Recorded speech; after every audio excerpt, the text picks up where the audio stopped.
everyone to the Pat Conroy Literary Center. I'm Brooke McKinney, and I'm here with Donna Keel Armer to talk about her memoir, Solo in Salento.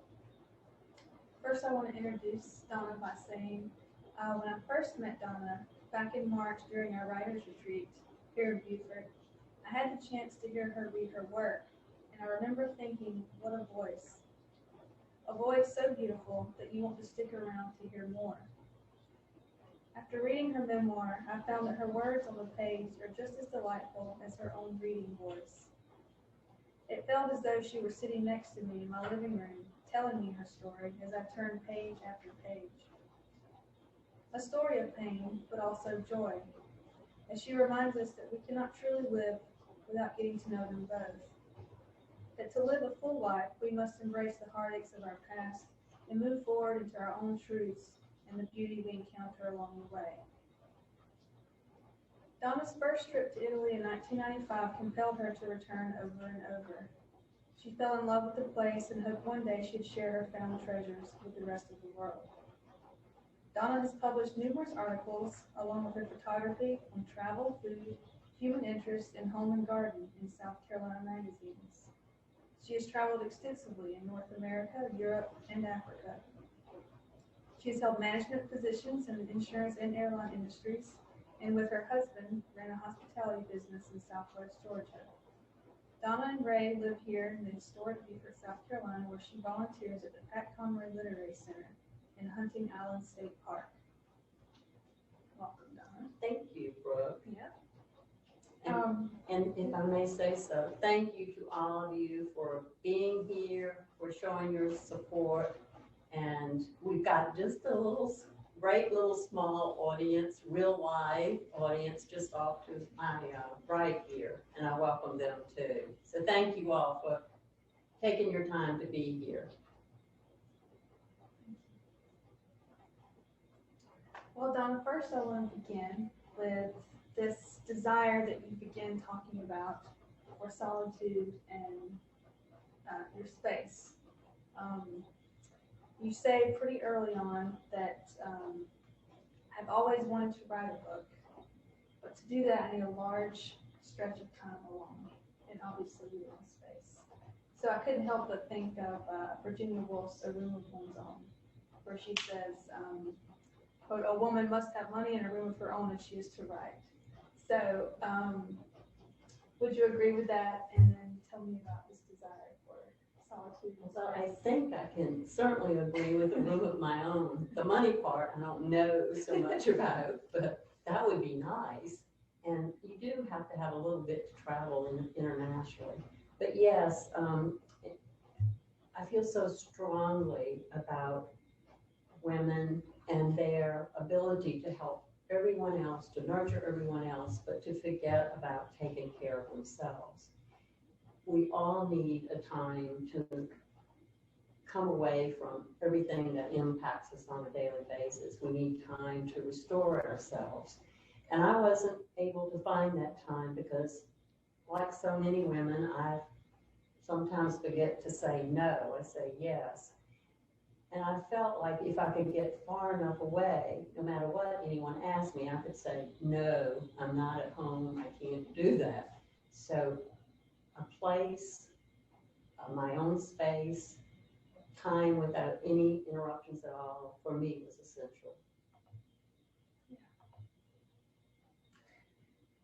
So, and for you, it was the kitchen, right? Where you say that sort of became your room? Yes, I did all my writing in the kitchen, and also it became the focal point of all the trash recycling, because not only could I view my own trash, but all I had to do was lean out the window. For those of you that have read the book, lean out the window and see how many times that I did not meet the requirements for doing recycling properly, because my neighbor would come out every day and inspect my recycling, and I could always tell whether I passed or failed by the way she looked at my trash, the way she huffed back into her house and slammed the door. So the kitchen became sort of the center of everything that I was doing when I was at the apartment, other than the top terrace. Those were the two places that I spent most of my time. Those were your rooms, your spaces. Those were my rooms, they were my homes, Mhm. they were the spaces that spoke to me. And so I noticed also early on that this need for solitude had been with you really since you were a child. Yes. I think it was page 53, and talk about the oak table on the porch, how you would retreat there. And I just wanted to read this little piece I pulled out about that, where you said, there was a perfect secret spot. I could hear the hum of the house without being a part of it, the enjoyment of my own space. Can you tell us a little about that? Even as a child, you sort of required that space alone. Yeah, I grew up in a family of 4 children and a mother and father, and that was a long time ago. And we lived in a rather small house, and we had I had to share a bedroom with a sister, and she was a pretty fierce sister who never let me forget that she was older and I was intruding on her space. So I needed a place. I was throughout my growing up years, my mother used to say, "You're daydreaming again. You've drifted off somewhere. You know, you're supposed to be doing the laundry. You're supposed to be doing your homework, and you're just staring off into space." And so I began to try to create my own personal space, and I found it on the back porch under the oak table, where nobody could find me. No one ever thought to look under that oak table for some reason. And I spent many a happy hour under the table.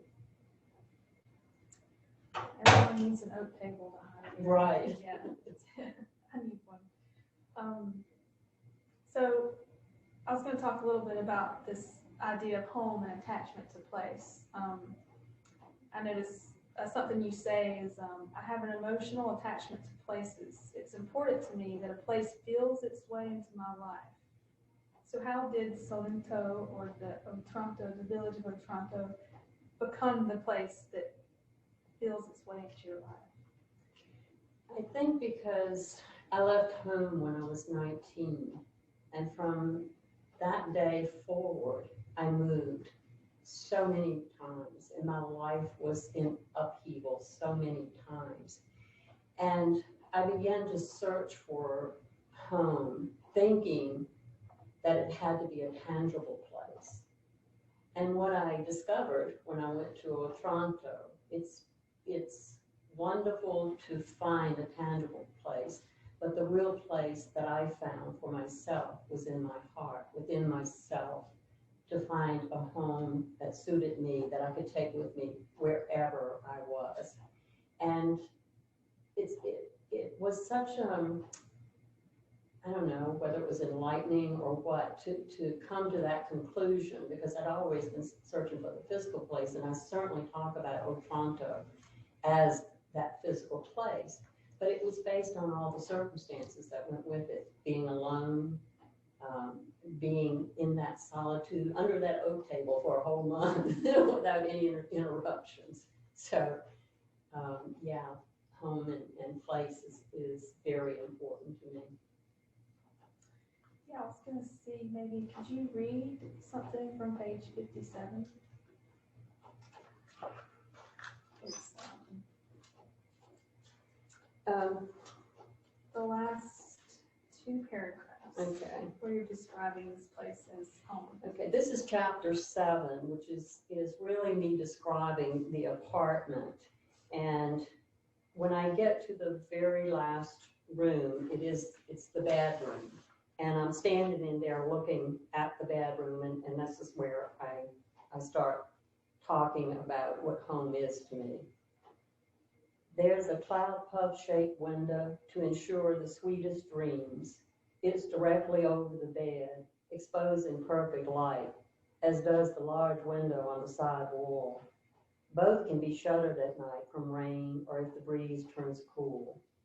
The wall across from the bed houses a built-in wardrobe that's large enough to conceal all my belongings.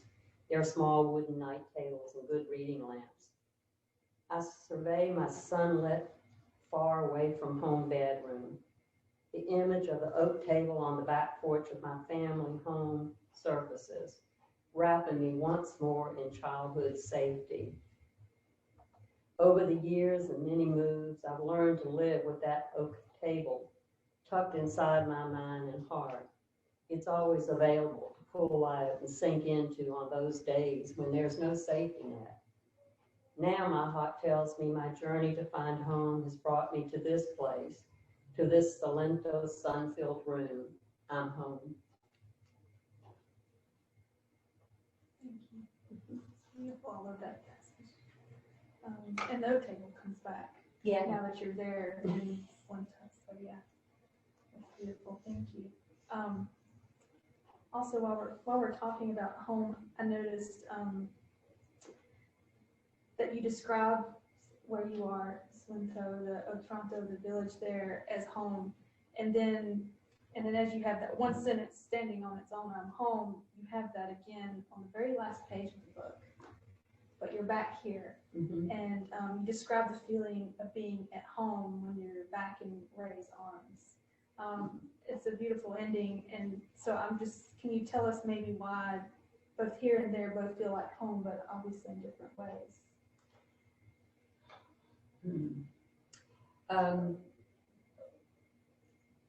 There's a feeling, an emotion that stayed with me the entire, well, it was a little over a month that I was in Otranto, that stayed with me, that helped me sort through what home really was and what's really important.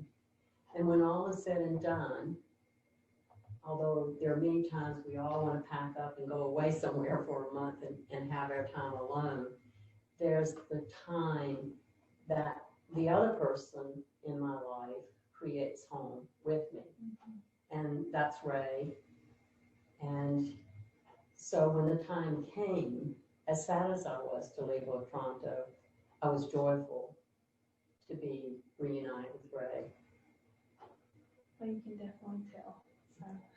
So it was nice, but I like how you leave this home and you go to this other place that has this different, feeling of home, and then you return back to this one.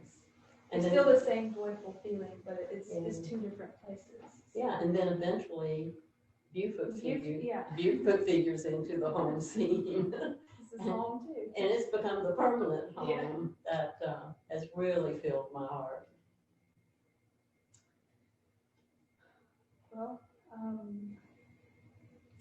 another thing I wanted to talk about are the repeated the images of strong women throughout the book. You have Idrissa, right? And then you have the statue of the warrior woman. And to me, they sort of serve as both a kind of mirror for you in your time of transformation. So can you tell us a little bit about how they inspired you to continue with this journey that you were on? I think that I have a strong feeling for the maternal side of my roots. And I've never quite known what that is, but it stays with me. And I feel like there must have been some very strong women in my family. And throughout my life and my journey, I've met some of the strong women. I never put myself in the category with those women until I went to Otranto and began to examine my life, to reflect on it, to see where I had been, where I was, and where I hoped to be. Because when I went, a lot about the reason I was going. I told everybody I was going to write a book. So my character's name is Idrissa, who was a 15th century wild woman who walked the streets barefoot with silk ribbons braided in her hair. And so throughout the book, I interspersed her because I was trying to write the book while I was there. And she became sort of my alter ego, as did the statue overlooking the harbor. She was fierce, and she was the first thing I saw on the previous trip to Otranto, which had been a couple of years earlier. And she was the reason, she compelled me to come back and spend my time there, that if I was really going to do some work on myself, this was the place. And I felt that instantly when I saw her looking out across the harbor. And I thought, they could have put a man up there, they could have put a soldier in a helmet and armor, but they have a woman up there. And she was protecting the city, protecting the harbor to make sure that no invaders ever came back and desecrated the town the way they had in 1480. And she called you back. Yes, she Yeah. called me back. I love that. I love how she keeps coming back. You return to that image a lot. So, and then we have the mosaics, and we have the trash too that you use to sort of reflects this idea of rebuilding your inner self. But I focused mainly on the mosaics because your descriptions were just so great. I mean, this one line that I chose was, you said, mosaics celebrate brokenness and the beauty of being brought together. So I was hoping that you would talk to us a little bit about that process, that in some ways that was a reflection of you celebrating even this broken past that you bring up throughout the book, and how you're bringing yourself back to a wholeness, and what beauty you found in that process. I mean, I know you have this physical environment of the mosaics that you're piecing together, but obviously it was mirroring what was going on in yourself. So if everyone can see this, this is actually the mosaic that I made while I was there, and it was through the process of having to cut these pieces of marble into these tiny pieces, and then try to create a pattern of them that it was almost through osmosis. I wasn't like consciously saying, oh, this is what life is like, or my life is like.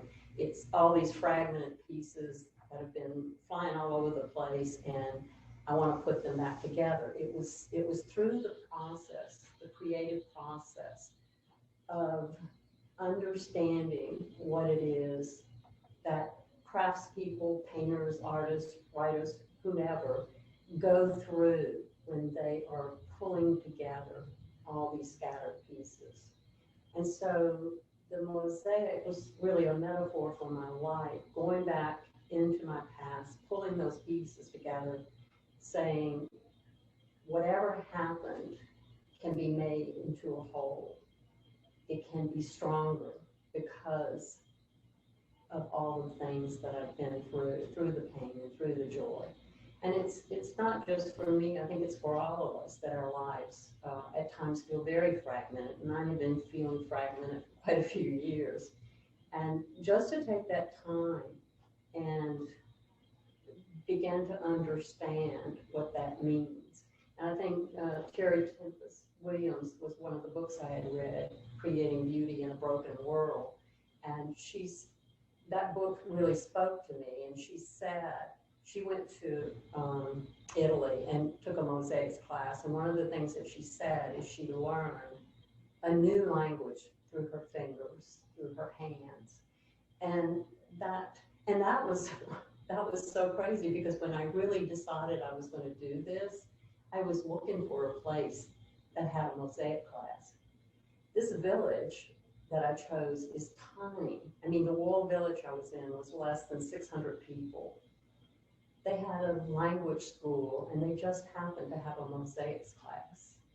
So it became, all the pieces fell into place as I began this journey. well, it's beautiful. And I mean, the way you described the process, I mean, it's difficult. Your hands were swollen. Yeah. Yes, it was, I was not prepared. Yeah. I guess that's the best thing to say. The first day after I finished cutting, I don't know, it seemed like 1,000,000 pieces, but I'm sure it was maybe 100. But my hand was blood red and swollen, and it began to get kind of purple stripes down it. I'm walking all around like town like this, trying to get the blood to go down. And then because the stones, mine are not exactly flush, since I'm not it was my first attempt. When I would try to clean it, I ripped my knuckles all across here, and right here is blood where I couldn't get it out. I got it out in a lot of other places, but it was a very tedious thing. It made me think long and hard. The floor that I eventually may write about, but the floor that's in the book that Pantaleone created is massive. It's 800 square meters. And I thought about all of those craftspeople. They had no table to sit at, no chair to sit in. They were on the floor. They were working by candlelight, more than likely. And that just really struck me as incredible and made me feel even more at one with past generations and how all of us are made up of fragments. Mm-hmm. Yeah, wow. Yeah, I don't know how you kept going. I was reading the descriptions of your hands were swollen and bleeding. I was like, yeah, I don't know if I would. I would have moved on to a different hobby while I was there. It was intense. But it was, I loved, that was one of my favorite sections. And I noticed that throughout, you said less and less blood you shed. Yes. You know, the more you, it became easier, you know, as you practice and practice and practice. And of course, as a reader, I took that as the recreating yourself while you was there was becoming easier and coming together. So yeah, I don't bleed these days. Yeah, yeah. So it was very beautiful, and I like how you let us know that as the readers that you know you were shedding less and less blood as you kept going with this process. So, and with that, I wanted to point out one of my favorite lines in the book. Well, my favorite line in the whole book, and I have many, but and I'm going to read it. If that's okay. When the pain becomes greater than the joy of creating, I stop.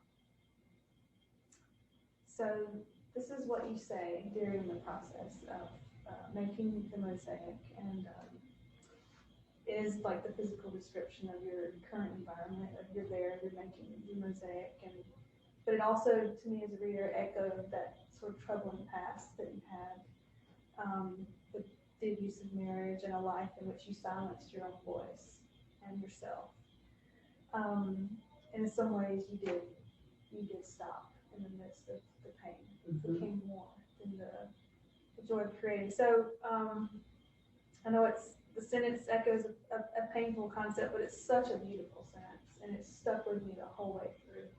And I would just love for you to sort of talk to us about that sentence.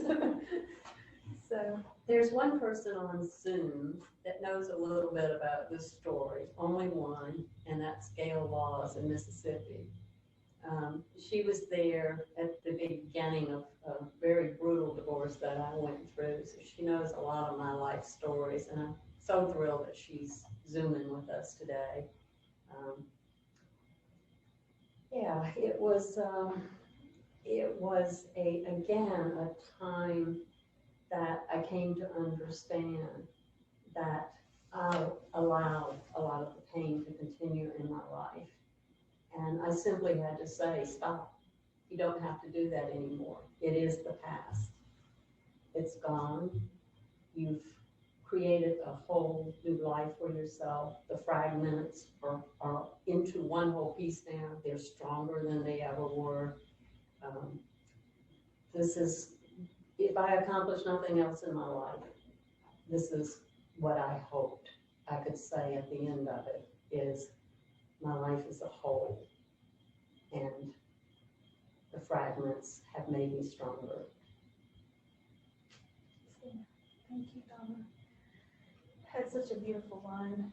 I think we should make t-shirts and sell them here at Memoir Center.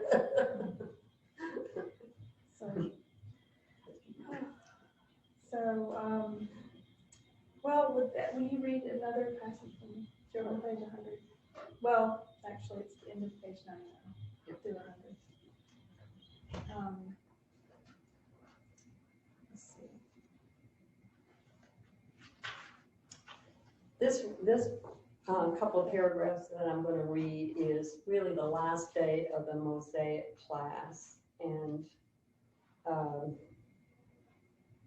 I haven't finished it because I just signed up for a week's course, and I've still got a lot of work to do on it. Mostly it's cleaning, so until it's totally clean, I've only got one little corner of it clean. Until it's totally clean, it's not finished.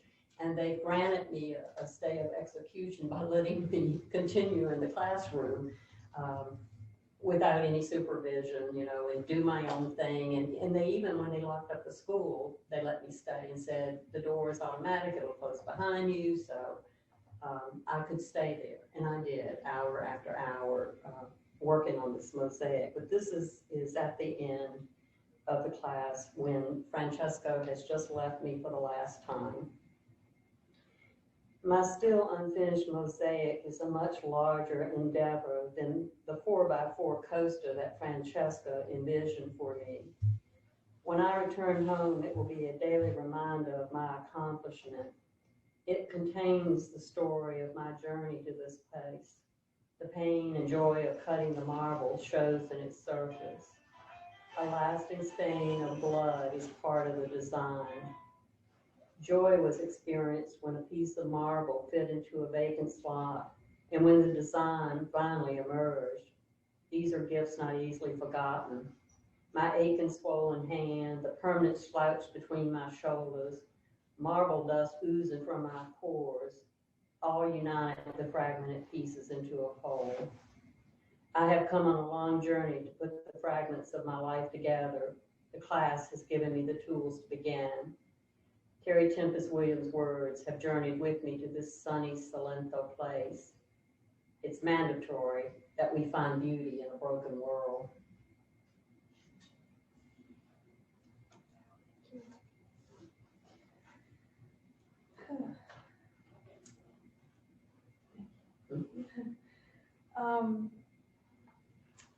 Well, I guess maybe this question, how did you decide on the structure for this book? I know it's a totally different question, but there are a couple of members of my writing group here in the center, and then there are also some of my Zoom writing group. So they know the story well. I was invited to come as a guest to Catherine Tandy Brown's writing class we were called the Sea Island Spirit Writers. And Kathy is here, and June is here from the class. And I had to show up the very first time, and it was not a shoe-in. I had to show up the first time as a guest, and I had to read something, and then they were going to critique me. I must have been ill for a week trying to think about what in the world I was going to write and what I was going to do. So I finally thought, well, I'll just write something about that trip. And I selected the very last night that I was in Otranto, and I had this magnificent meal at Il Cantico dei Cantici restaurant, which translates as the Song of Songs, which to me was so beautiful and mystical.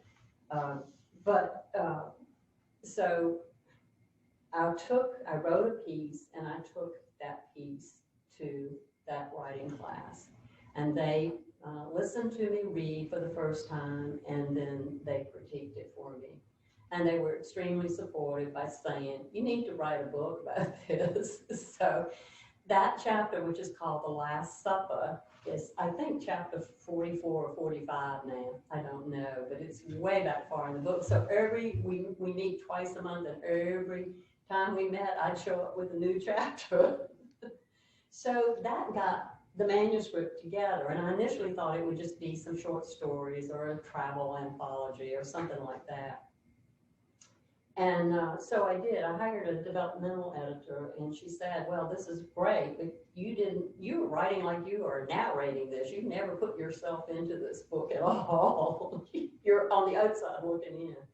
So that sent me back to the drawing board to really give it everything that I had, to put my entire self into the book, into the words, and live through those words the way I lived when I was there. I don't have a set time for writing. I'm not. Oh, that was my next Yeah. question. Okay. What's your writing process? Yeah, you write on that question. I don't have anything. I just write when the spirit moves me, and it moves me, as Ray will tell you, at 3 o'clock in the morning, and I'm up prowling around and writing, and he's coming down the steps like, what are you doing? But, so I tell you, ladies, if you're writers, take that time to go away by yourself, because that month I was away, I could write anytime I want. 2 o'clock in the morning, noon, it didn't matter. I could just stop and write. And now but I've never had a schedule. I don't do outlines. I don't do,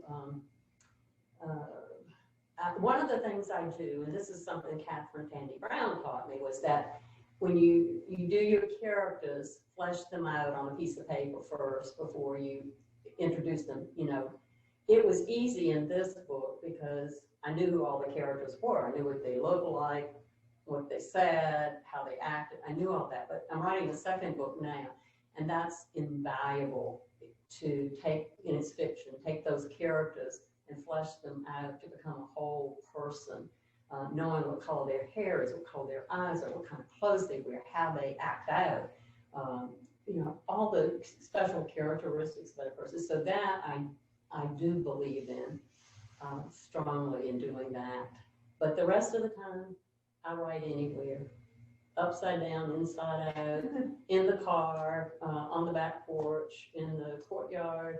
When I'm walking, I have my phone and I'll see something that just strikes me and I just take little notes in my phone. So I'm not disciplined, sorry to say. As long as you're writing. Yeah. That's all that matters.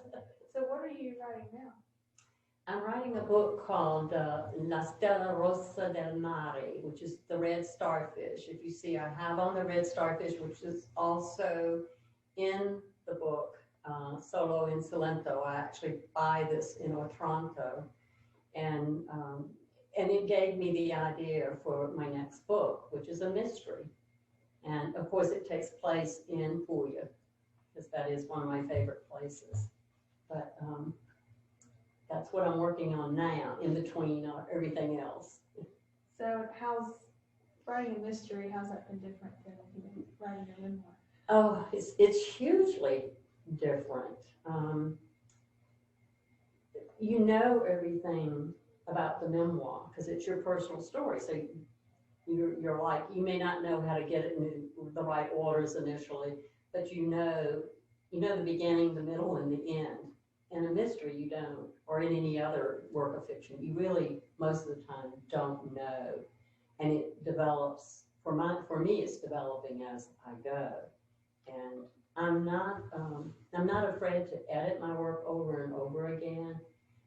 I can have 100 rough drafts before I feel like it's something that I want to send off to somebody to look at. There's just such joy for me when I write. That's the bottom line for me, is the joy of the writing. All the other stuff that goes with it, oh gosh, it's wow. You wouldn't sign up, or I wouldn't sign up if you knew about all the other stuff that goes with it.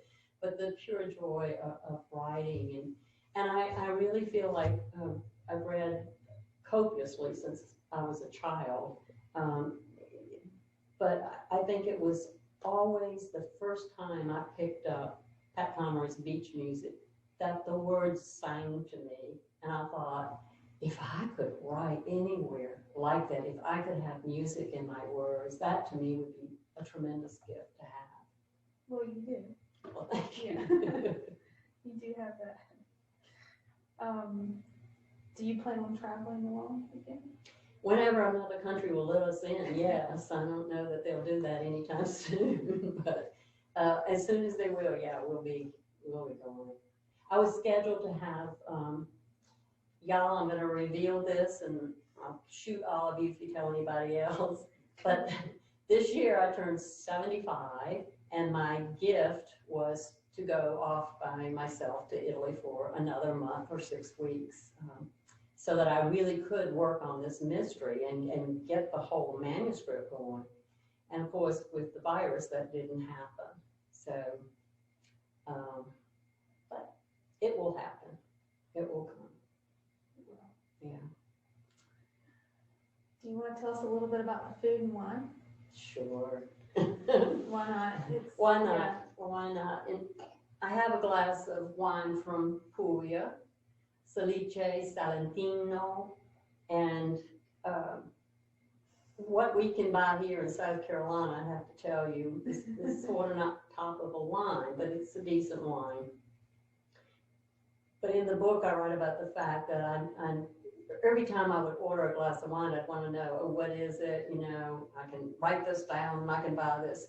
And they finally just said, don't bother, you know, you're never going to find this wine anywhere in the United States. So I have some great, great memories of excellent wine. The food, because I was on the coast, seafood, every which way you could imagine, beautifully done. We've got some pictures we're going to show at the end of some of the food, I think. June, who's out there, are you awake, June? Text me today, and she says, I want you to put recipes in the book.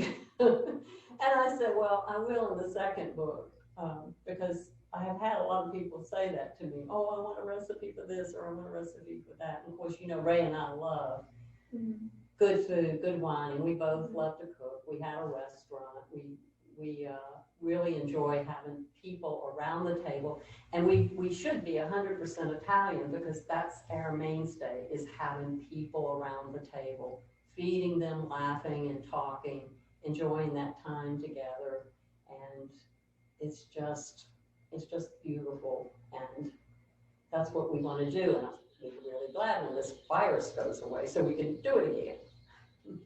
Yes. Well, do you want to see if there's some questions? Or? Yeah. Do pictures first? Oh, you want to do pictures? Go through some pictures? Yeah, we'll go through pictures first, and then we'll see. I think, yeah, this is, do you want to tell them? This picture is, oh, you're not there yet? No. This is sort of like the point of return. This is the place where this is a special sort of view that you return to, right? When the first time you were there? Yeah. This photograph, if you can see it, was taken 2 years before I went to Otranto. It was taken in Puglia, in a little town called Castro di Marina.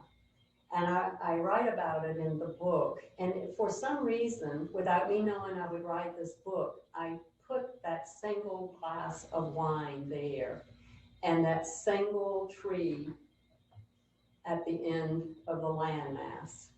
And I write about that in the book, how I looked at that tree, how I sensed its solitude and its strength. And fortunately, I took that photograph, and it's on my website because I love it so much. I tried to get the publisher to put it on my cover, but they had other ideas. So, but that's what that picture is. And this is the kitchen where I got up to all the mischief of writing and hanging out the window. You could just barely see the window on the right that I could hang out of to see how my neighbor was inspecting my trash. And I don't think she ever saw me. One time I fell because I was in such a hurry. When she started to look up, I fell over the chairs. But the apartment was Moorish in the arches and in the colors, and you could see this kaleidoscope of colors. I mean, who would paint their place like that? But it worked. Pink and blue, and I mean every gold, but it was grand, and I always felt like the sun was shining right in the kitchen. Kept you awake. Yes, yeah. And this is this picture of this warrior woman. I called her my warrior woman.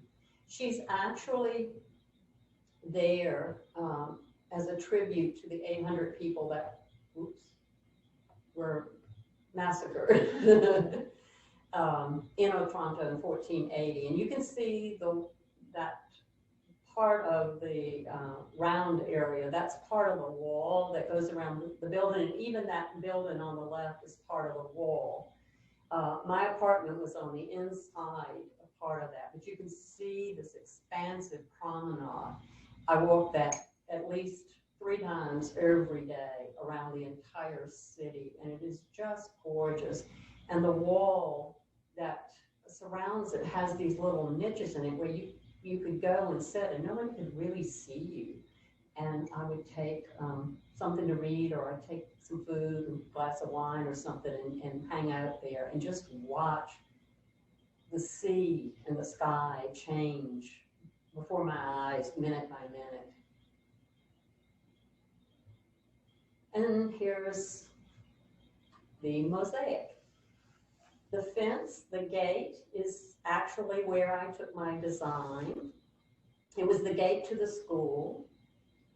And I arrived with a portfolio of all the things I was going to make with this mosaic class I was taking, and they thought I was crazy.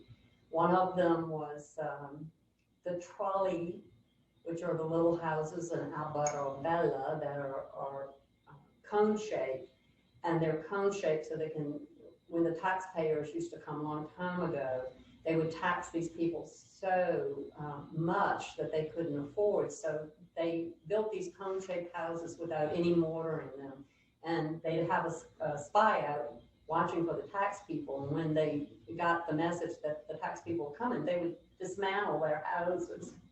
But this village has these amazing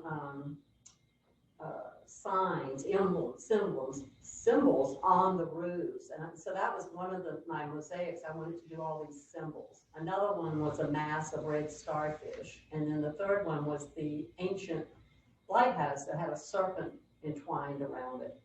And my instructor just kept shaking her head while I was saying, I want to do this, I want to do that. And going, no. And I remembered when I came in through the gate, I remembered that design. I thought, oh, that's so beautiful. So I took her downstairs. She finally said, yes, you can do this one. So then that's my sketch. And then the far right is the final creation. And that's the food. I mean, what can you say about food? Il cibo in Italiano. You know, the food is, the pictures say it all. And you have either a fabulous glass of wine with that, or you have an Aperol spritz. And it makes it complete.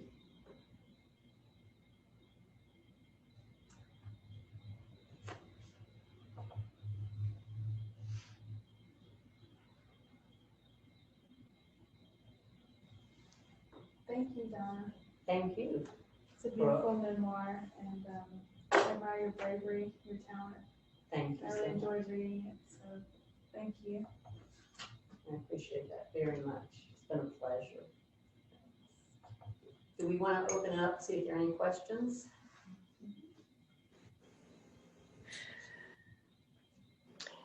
I have a question. Can you hear me?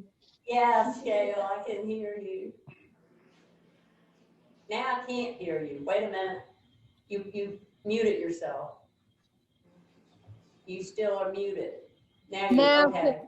Now you can hear me. Yes. Okay. If you could relive one day in Otranto, what day would that be? Well, gosh, that's a tough one. But I think the Last Supper, you know, that Last Supper was perfect. There was nothing wrong about it. I mean, you couldn't find anything wrong with it if you tried. It was just beautiful.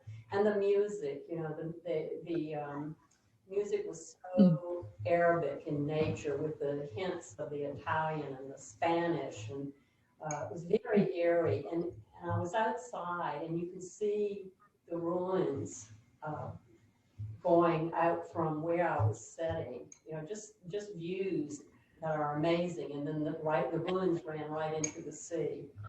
So I think that one day, that evening, culminated the whole trip. It was a perfect way to end the trip. And one other question.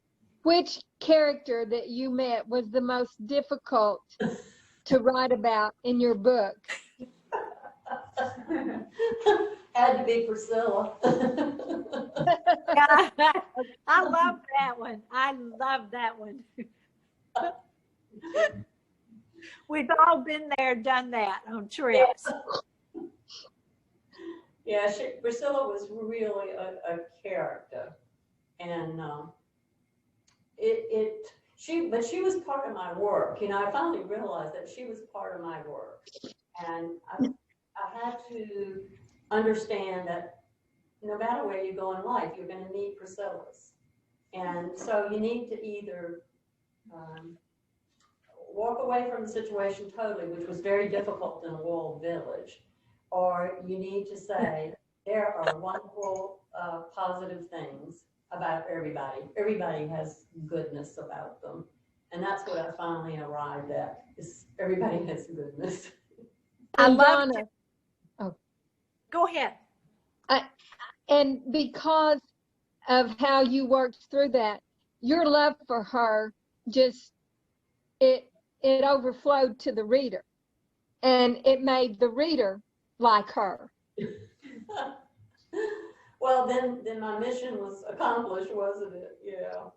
It was like, I admire your equanimity. Oh my gosh. I mean, because like I said, we've all been on trips where we just couldn't shake loose of people, you know, but it was so great. But I mean, my jaw dropped every time you got in the car with some crazy people that you didn't even know. I'm going, oh my God, this is not going to end up well. And it did. And I love that. But you know, there's something about when you travel in another country and you don't speak much of the language, that you have this blind trust, which is totally unfounded. But yeah, or I did. I shouldn't make that go across the board, but I did. And I have, yeah. Oh. Yeah. No, keep going. I was going to say, I think too, I've lived long enough that there's a sense of people and their vibrations that you sort of pick up on, and you sort of know that they're probably not going to do you any harm, hopefully. Yeah. Well, I have a bunch of stories to tell you when we're together soon. Okay. Of similar craziness. Okay. I'm looking forward to that. It was wonderful. Thank you so much for including me. And this was just, I would not have missed it for anything. It was so beautiful seeing you. Thank you. You too, Gail. It really is. Love you. Love you too. Any other questions? And let me reiterate, I feel the same way, Donna, for being included. So thank you. This is wonderful. I get to hear deeper aspects of your writing and your feelings and thoughts. All of you, the Gail that was just speaking was the Gail that I've known since 1978, but the Gail that's speaking now, we met over this trip to Italy. She is a great fan of Italy and travels there frequently. And a bunch of my friends had said to me when they heard I was going to go by myself that I should keep in touch with them, that I should write them little emails, I should send them photographs. So I agreed to do that. And the first Gail that was just talking was on that list. So then she forwarded to Carol Cromwell, who couldn't be here today. And then she forwarded to you, Gail Green, right? Yeah. Yeah. Yes. And so every day I would open my email, and there would be this email from this person I'd never met before, Gail Green, asking me a million questions. What are you doing now? Where is this? Have you seen this? Have you been there? And so we became very good friends over that trip. And she's been here to see us, and we've been over to see her, and we've been good friends ever since then. So thank you for being here, Gail. I love the book, and thank you again for including us in this. You're welcome. Hi. Who else has a question? I don't know. Anybody else?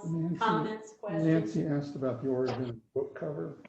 What? Nancy asked about the origin of the book cover. Oh, the book cover. We went through a lot of book covers. The first time, they tried really hard to get the essence of what the book was about. but I initially thought it was well, it was weird. They had like a David statue on there with a glass of wine. And I said, well, that statue's kind of masculine. I don't want her to look masculine. So they changed her up some. And then we changed the colors, because these are the colors I chose. I'm a real fan of blues and yellows and reds. But the final great thing that happened, for those of you who have read the book or seen the book, is Cassandra King Conroy put a blurb that says it all. And that brought the book together in the book cover for me. She said, a sassy and sacred memoir for those sorting out what's most valuable in life. And when she wrote that blurb, I sent that back to the publisher and I said, if you put this on the front cover, I will take this cover. So, and also there was a contest. The publishers held a contest and everybody really liked the cover, but I was the one that wasn't really satisfied with it until it got that blurb. I wanted to pull some of the sacred into it, because it was important. This was a spiritual journey for me, and that was important that be part of what people would recognize. They just wouldn't pick it up and say, oh, a good beach read, something funny and frivolous, because it's more than that. Thank you, Nancy. There's also a question about where folks can get an autographed copy of the book. Oh, a question about. Oh, well, even if you're not local, if you're local, I have books at the house that I'd be happy to personalize for you. You can contact me through my, through anything, my email, my text messages. Also, if you live out of state, I have sent many a book out of state because people wanted them personalized as gifts or for themselves. So yeah, I do have books available for sale. They're also on Amazon, the Kindle, the hard copy and the soft copy. They're on Amazon here in Italy and in the UK. So I'm excited about that because they just went out today in Italy. So, and then Books A Million, Barnes & Noble, and your independent bookstore, which we all support wholeheartedly. And there are always copies at the Pat Conroy Literary Center. Thank you. Anything else?